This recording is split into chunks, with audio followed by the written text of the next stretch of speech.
you weren't in favor of that, and that people were saying, "Oh, you'd rather be at the Pac-12 than the SEC." How do you address that perception? No, I was completely in favor. I was kept in the loop the whole way by our president and AD. I supported it the whole way. I thought it was the right move at the time, and I still think it's the right move, and that had zero impact on where we're at today. Does it bother you that people from Oklahoma are saying, "Oh, he's leaving Oklahoma to get away from the SEC and to come to the solid Pac-12"? People are going to say what they say, and I understand that. I mean, I understand there's going to be some I hope they'll remember and appreciate all the great memories that we had there, and what an unbelievable run we had. And I know I'm not going to focus on that. When I think back to my time there, I'm going to remember all the great things that we did together. Ryan Karchi, LA Times. Good to meet you. In terms of your staff, I know you mentioned the people from Oklahoma that you plan to bring, but in terms of a staff in place right now, anyone from USC that you plan to retain, Dante Williams or even Graham Harrell, I know you know quite well. Yeah, no, it's kind of crazy talking to those guys today. I've got so many different connections on this staff, either guys that I've coached against, a lot of guys that I've coached with and know well. So a ton of respect for the guys on there. I've been in that room. That's not an easy position to be in, and they've done a phenomenal job. So we're going to evaluate it. There's obviously going to have a lot of great candidates. I think they want to come coach with us here. There's several really good ones right here, so I'll visit with those guys, and we're gonna. The thing I don't want to do is I don't want to jump too quick. We can. There's a few guys that I know is going to bring that are here today. There'll be a few more coming in the next few days, and obviously there's going to be a lot of candidates out there, whether they're here at USC or not, that we'll visit. One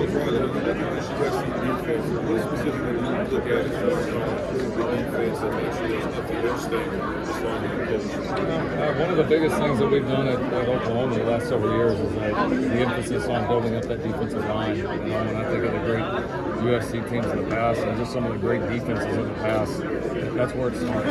Football, I don't care. The other positions obviously very important. If you're not at lead or if you're not in scrimmage, it's very difficult to be dominant. And we had a great transformation there at Oklahoma under Coach Grinch's guidance. We were able to really build one of the strongest defensive fronts in the country, and that's our plan to do here. Thank you. Obviously, you're heralded for your quarterbacks and how they play. What do you think of the quarterback situation you're walking into here? Yeah, I almost learn a little bit more about them. I mean, I've watched these guys from afar, which are these guys as your coach when they came out. One of the quarterbacks been fantastic. And they get some really intriguing guys on our roster. So I'll be excited to meet them, get to study them a little bit, and get ready to work. In Oklahoma, you have a couple of intense rivals with Oklahoma State and Texas. Out here, we carry some significant scores like 55-2. Recently, we have been talking to them. How much do you weigh with my players? What is it like? They're a big part of this game. There's something different about those games that I think we got to appreciate. Just as a competitor. I think those are games that you relish, man. And the games that have both historical significance and even better than some of ours have been when they're relevant to the success of championship races and all that currently.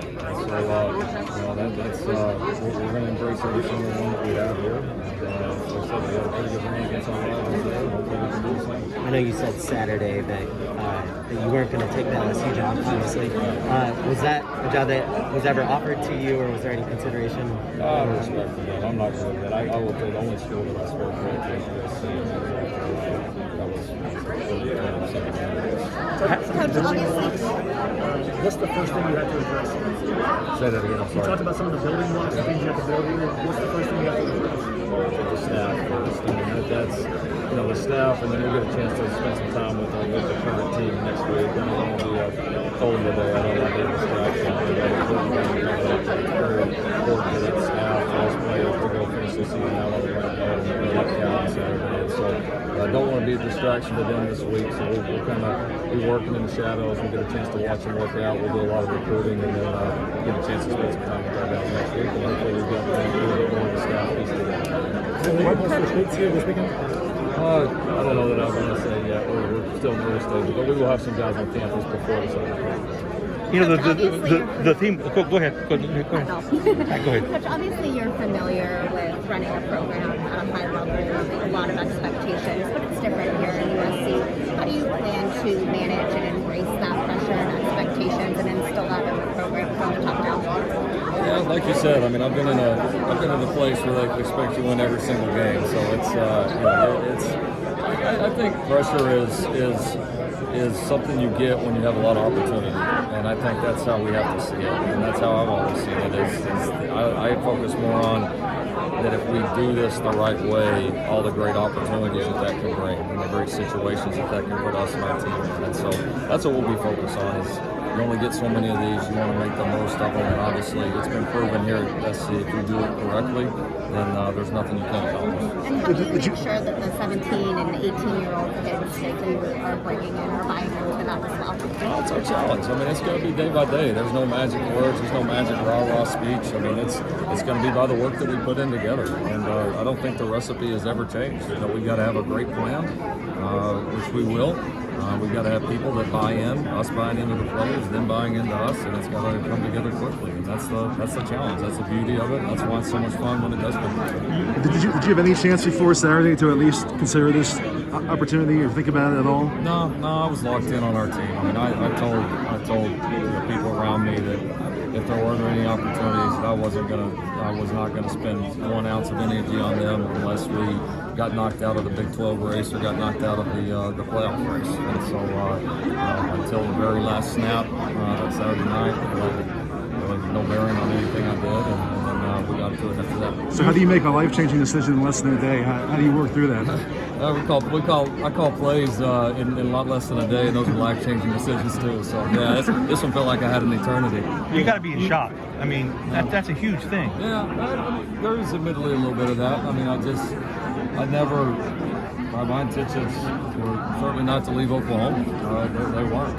And just the more I learned about this, the more my excitement built, and it just felt like the right place at the right time, the next chapter of my life, my family's life. It just, I knew it was right. And so is there a little bit of shock even now? Yeah, there is, but I think there's the excitement outweighs that much. Do you have a better chance of winning the national championship here than you did there? I don't want to compare. I think we had our chances and we were darn close there. And I think if we do what we should here, we'll have chances here. Let's do one more. You touched on